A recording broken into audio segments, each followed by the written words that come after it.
Он на вооружении ВМС Британии стоит с 2012 года.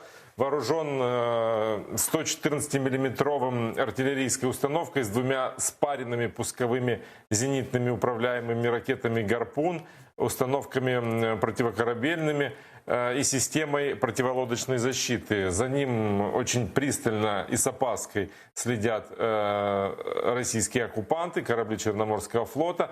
А вот эксперты считают, что именно постоянное дежурство кораблей НАТО в Черном море является действенным средством сдерживания нового этапа войны России против Украины. И этот корабль как раз усиливает натовскую группировку в Черном море и является серьезным сдерживающим фактором в этом регионе.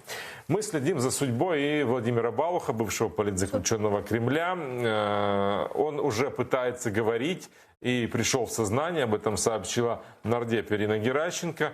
Балуха избили 7 сентября, у него были серьезные травмы, ему сломали ключицу, была травма черепа, ему сделали операцию на голове и ввели в искусственную кому. Но вот в конце сентября появились сообщения, что состояние Владимира Балуха стабилизировалось, и врачи заявляют о положительной динамике. Мы будем говорить и о ситуации с коронавирусом. Вторая волна захватила уже и Крым. После курортного сезона, когда оккупационные власти не препятствовали приезду россиян на отдых в оккупированный полуостров, организовывали всевозможные массовые акции, фестивали и концерты. После этого, вот, по прошествии уже месяца после окончания основного курортного сезона, в больницах уже фактически не хватает мест. Люди жалуются, что скорые отказывают в госпитализации, люди умирают дома, и свидетельства этому очень много в социальных сетях, люди об этом пишут, рассказывают. И только за сегодня, если верить оккупационной статистике, сегодня за все время пандемии уже оказалось 70 смертей. Всего в Крыму 5000 уже заболевших коронавирусом. И вот за последние сутки, я повторюсь, если верить оккупационной статистике, 105 человек заразились этой болезнью. Там очень долго никак не реагировали на эту ситуацию, но вот недавно были введены ограничения, стали требовать носить маски в маршрутках. Если пассажиры без масок, их могут просто снять с рейса. Также и могут поступить и с водителем, который будет за рулем без маски. А в Севастополе решили ввести ограничения на продажу билетов в кинотеатры и отменить массовые развлечения. Ну вот такие новости, о которых мы будем говорить сегодня в 19:00 на украинском и в 21:00 на крымско-татарском. Гурсум. Çok sağ ol Роман. Bu bizim muhbirimiz Роман Спиридонов edi. Saat 19'da Ukrayna tilinde haberlerini öğrenesi Tumerova alып baracak. Saat 21:00'da ise Şevket Намантулаев, sevgili dostlar, seyretiniz, kaçırmanız. Ve men ise Roman'ın айтып кечкен хаберлері üzerinde müzakerelerini yürütmege isterdim. Bugün sabah Kiev'de брифинг ötkərildi. Anda Kırım Tatar halkının lideri Mustafa Cemilov, Milli Meclis reisi Rifat Çubarov, Bütün Dünya Kırım Tatarlar Kongresi'nin vitse-prezidenti Elnur Islamov ve Ukrayna Tış İşleri Nazirinin birinci muavini Emine Cepari iştirak ettiler. Ve çeşit türlü meseleler müzakere edildi ki onlar sırasında Kırım Tatar siyasetçilerine, işgalcilerinin açıkan esassız cinayı davalarıdır. Bu mesele etrafında keliniz Mustafa Ağa'nın ne aytkanını dinleyik. Они возбуждают вот это дело именно с целью, я думаю, во-первых, иметь основания. Если мы, скажем, если с Рифатом Чубаровым подойдем к кордону, как запланировано было, с этим пешим маршем, чтобы у них было основание, так сказать, заранее уже вынесенный приговор о нашем аресте. И второе, это, конечно, запугивание, в первую очередь, крымско-татарского населения в Крыму, наших граждан, чтобы они держались подальше от активистов национального движения, не присоединялись к каким-либо акциям. Kırım Kamachava esasında açılgan jinayi davanın izahatlar ekende Bütün Dünya Kırım Tatarlar Kongresi'nin vitse-prezidenti Lenur İslamov Kırım Kamachava'nın mal Kamachava'nın energetik Kamachava'nın ketirgen muvaffakiyetleri hakkında aytıp berdi press-konferensiyada kelini sonunda dinleyik. Этим временем я хочу как раз-таки гордиться, потому что это те лучшие граждане Украины, которые не позволили дать возможность поставлять электроэнергию. Мы заблокировали это дело и не дали торговать честью тех граждан Украины, которые в Крыму и на материковой Украине борются за территориальную целостность, борются за честь нашей державы. Kırım deokupasiyası etrafında alıp barılgan içbir muzakereler Kırım Tatar temsili organının iştirakı olmadan imkansızdır. Bu haqda Ukrayna Dışişleri Nazirinin birinci muavini Emine Cepar bildirdi. Onun aytkanına göre şimdi Kırım deokupasiyası boyunca Halkara platformanın tızılövi istikametinde işler alıp barılayken bununla beraber Kırım Samiti 26 fevralde ötkerileceki haqda da aytıp berdi. Kelini sonun aytkanında dinleyik, sonra yayınımızga Rifat Ağa Чубаровны davet edeceğiz. Для Міністерства закордонних справ України залучення Меджлісу кримськотатарського народу є надзвичайно важливим. Це і участь в різних заходах на рівні різних міжнародних організацій, різні сайд-івенти, різні конференції, різні дискусії. Тобто всі адвокаційні заходи, де Меджліс запрошений як ключовий стейкхолдер процесу. Kırım Tatar halkının meclisinin reisi Rifat Çubarov bizle canlı bakta. Rifat Ağa selamun aleyküm. Hayırlı akşamlar. Nasılsınız? Allah'a şükür. Rifat Ağa, bugün böyle press-konferensiya ötkerildi. Beraberlikte seyircilerimizge gösterdik. Aytılgan en mühim tezislerini. Sizince en mühim bugün ne oldu? Aytılganlardan. Ne netice olarak özümüzge çıkarmak gerekmiz? Şimdi orada bu bütün aytılganlardan öyle insanlarımız ya da Ukrayna toplumu bilmegen bir şey orada belki söylenmemiştir ama ne olsa da bazı fikirlerimizi böyle toparlayıp yine de onları işte bu davamızın içinde ne kadar önemli olduğunu böyle gösterdik ve bizler şimdi Mustafa Lenur Bey, Emine Hanım söylediklerini böyle kıskadan seslendirdiniz. Gerçekten de onların fikirleri çok önemli.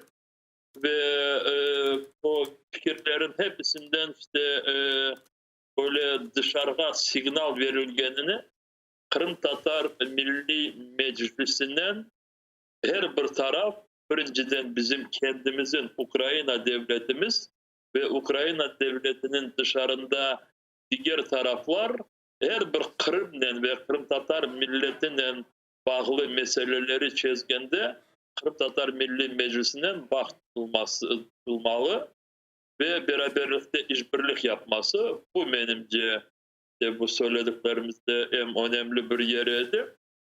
İkincisi daha bir kere de bütün toplumda anlatmak Rus işgalcilerin Kırım'da taktikleri böyle çok değişmedi.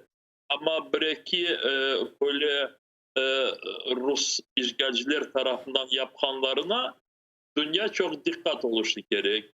İşte Kırım Tatar milletini son önce ezmek, Kırım Tatar milletini kendi toprağından orada mecburi böyle dışarıya çıkarması için Rus işgalcileri birinciden Kırım Tatar milleti tarafından sayılanan iki milli bizim organlarımızı, milli kurultayımızı ve Kırım Tatar Milli Meclisimizi Rus işgalcileri böyle bir terörist ve ekstremist teşkilatları gibi göstermeye tırışalar ve bütün dünyaya bu fikrini şimdi dağıtalar. İkincisi Kırım Tatar Milli Meclis'in rehberleri ve Kırım Tatar Milli Meclis azaları aynı şu zamanda onlar da terörist gibi gösteriliyor. Ama o sebepten bizlerge çok burada dikkat ve enerji olarak çalışmaya gerek de 2017 senesi Birleşmiş Milletler Teşkilatı yanındaki bu halkara mahkemenin kararı kabul edilmişti ve bu Birleşmiş Milletler Teşkilatı'nın mahkemesinin kararına göre Rusya Federasyonu'nun kararı Kırım Tatar Milli Meclisi için yanlış, doğru değil deyip sayıldı, tanıldı ve şimdi Rusya Federasyonu Kırım Tatar Milli Meclisi'ni yeniden çalışkanını işte bu evvelden yasaklanan kararını iptal etişi gerekirdi ama etmedi. Ondan sonra daha bir böyle Rusya şimdi bütün dünyaya böyle dağıtmaya tırışan bir fikir. Dersin ki bizler, Rusya kendisi söyleyin, biz Rusya Federasyonu olarak Kırım Tatar milletine karşı değiliz. Biz Kırım Tatar milletini çok destek edeceğiz ve seviyoruz. Ama Kırım Tatar milletin içinde işte çeşit türlü böyle ekstremist örgütlerine bağlı insanlar varlar ve biz ekstremistlerine karşı işte milletimizi böyle bir taraftan parçalamak için, ikinci taraftan Batı ülkelerini aldatmak için. Çünkü orada teröristlik böyle sözler yürütse onlar çok böyle dikkat edilir, çok korkarlar ve Rusya işte Kırım Tatar milletini ve Kırım Tatar insanları terörist olarak göstermeye tırışıyor. İşte geliniz bu tezisler üzerinde biraz müzakere ettik. Aytıp geçken mine Birleşken Milletlerine ayttınız. Bugün Prezident Vladimir Zelenskiy'nin fermanı böyle ilan etildi ve demek Birleşken Milletler'in 75. Baş Asambleyasında siz de iştirak edeceksiniz eken 10 delegeden ibaret olgan bu delegasyada siz de barsınız. Bekleydiniz mi böyle haberini? Benim böyle bir haberim oldu. İşte şimdi bilirsiniz her bir sene güzde Birleşmiş Milletler Teşkilatı'nın yeni oturumu, sesiyası başlana ve bu sesiyaların başında devletlerin başlıkları söze çıkarlar. Bu sene onlar orada fizik olarak ya da kendileri varıp orada bu Birleşmiş Milletler'in kursundan çıkışı yapmadılar, online yaptılar ve bizim Ukrayna prezidentimiz de böyle bir konuşup yaptı. Ama sene devamında çeşit türlü bu delegasyon azaları New York'ta ya başka Birleşmiş Milletler çalışkan şehirlerde o tedbirlere koşulabilirler ve elbette şimdi Ukrayna delegasyonunda 10 kişi var. 10 kişiden ikisi Kırım Tatar milletinin olganı bu büyük bir böyle bir signal gösterili. Emine Hanım Ukrayna Dışişleri Bakanı'nın birinci yardımcısı olarak bu delegasyonun başlığının yardımcısı aynı zamanda ve ben Kırım Tatar Milli Meclis Reisi olarak. Niyakta anlatılacağı indi belli mi? Tarif edileceği. Yani siz misal olarak. Şimdi bizim dediğimiz vakit ben birinciden Ukrayna devletinin durumunu ve Ukrayna devletinin en soru olgan meselelerini hepsi bile. İşte bu birinciden Rus-Ukrayna savaşı. Bu birinci. İkincisi Rusya tarafından işgal edilen Kırım ve oradaki milletimizin durumu. Oradaki tek Kırım Tatarların değil de diğer milletlerdeki insanların da durumları. İşte nasıl Kırım'ı bu işgalcilerden azat edebiliriz. Bu meseleler elbette Birleşmiş Milletler Teşkilatı'nın kendisinde kun tertibi var. Şimdi dünya tek o Ukrayna ve Rusya arasındaki olan tartışmalarına dünya tek bunlardan uğraşmıyor. Dünyada yazıklar olsun çok da diğer ağırlıklar, acılar var. Onların içinde işte bilirsiniz şimdi Azerbaycan ve Ermenistan arasında da durum çok zorlaştı. Burada bu konuda koronavirüs hastalığı da şimdi dünyayı her bir taraftan hem ekonomik taraftan hem insanların sağlığı tarafından çok baskın yapar. Şimdi burada Dışişleri Bakanlığı bu bizim çalışmalarımızı bu yerde koordine yapacak. İnşallah birlikte biz bunu beceririz. Bu şimdi birinci sefer değil de geçen seneleri de Kırım Tatar Milli Meclis'in ya reisi ya Mustafa Ağamız bu delegasyonlardaydı. Misal için bu sene 6. Mart'ta bizler yetiştirdik ve Ukrayna delegasyonunun azası, aynı zamanda Kırım Tatar Milli Meclis Reisi olarak ben New York'ta bu Güvenlik Şura'nın toplantısında çıkışı yapmıştım 15 dakikalık. İnşallah bu sene olmasa gelecek senede bir şeyler olur. Sizin yani iki Kırım Tatarının bu gibi delegatsiyaga eklenmesi ve iştirak edeceği bu elbette ki çok güzel signaldır. Lakin signallar üzerinde biraz laf edecek olsak böyle bizni hoşlandırmaganlar da ne yazık ki peyda olan, misal olarak geçenlere Prezident Ofisi'nin bu açıklagan, ilan etken mesajı Milli Meclis'e ve ilahri. Buna bir reaksiya oldu mu, olacak mı? Çünkü benim bilgenime göre bütün Dünya Kırım Tatar Kongresi'nin icra komiteti toplaşığında da bu mesele müzakere edilgen, doğru mu?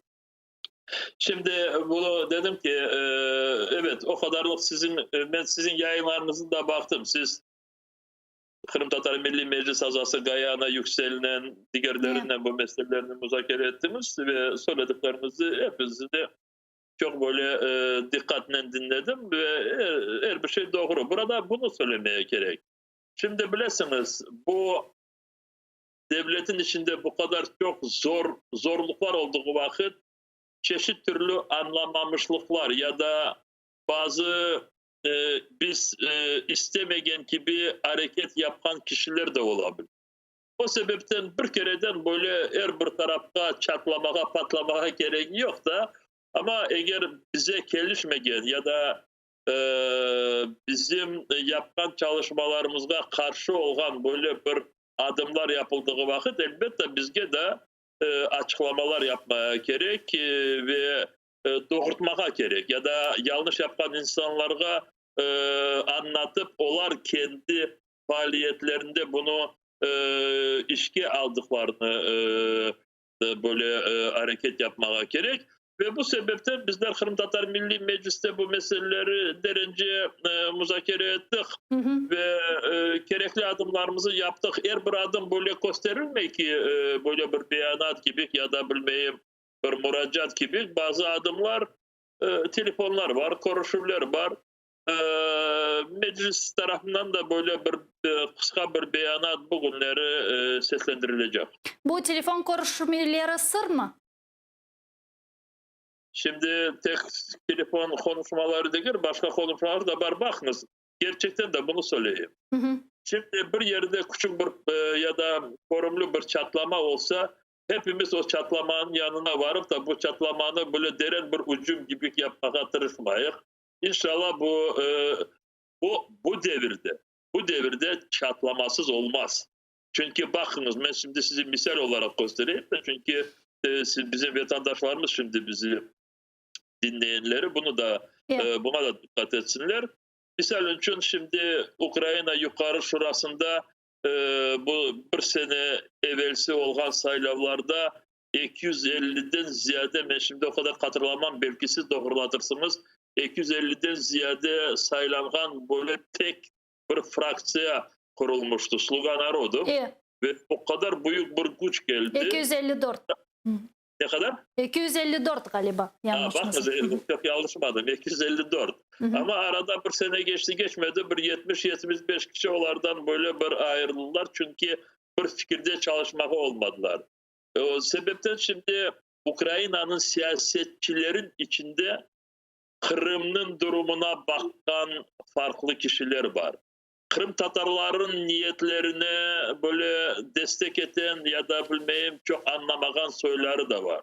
Ama burada böyle bir nasıl size diyeyim bizi rahatsız edecek meselelerden Ukrayna-Rusya arasındaki bu bağlantılarda farklı siyasetçiler de var da ve elbette öyle söyleri bizge biraz uzakçalar ve bizim istediklerimize onlar ne kol tutarlar, becerseler ayak da çalabilirler.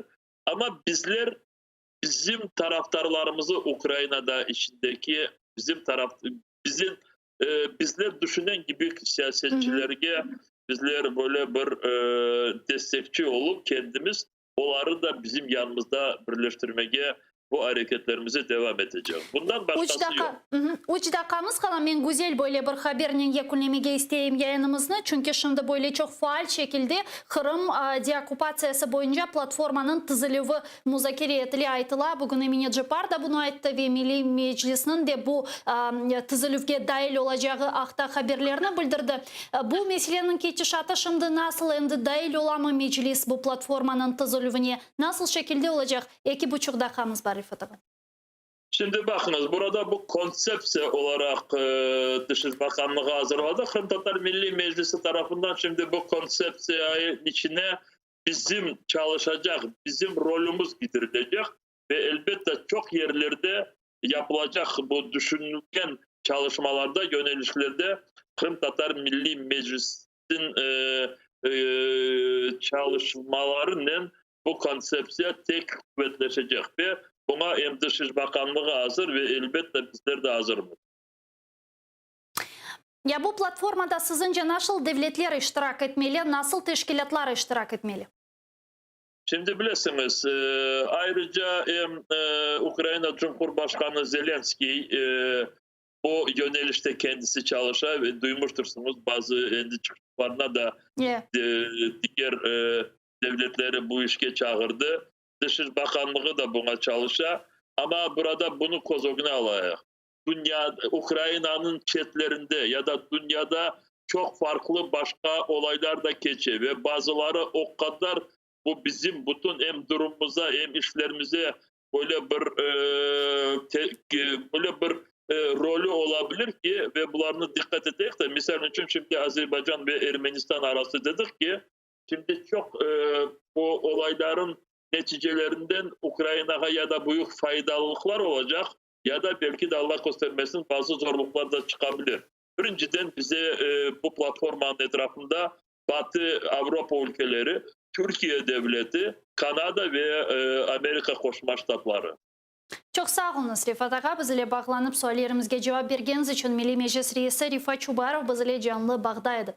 Sevgili arkadaşlar, men ise bu bölükni yakunlayayım. Çünkü Zaman informasyon programması endi bizlerini aşıqtıra. Uryanesi Tumerova Ukrayn tilinde sizlerge şimdi sonki haberlerini tarif edecektir.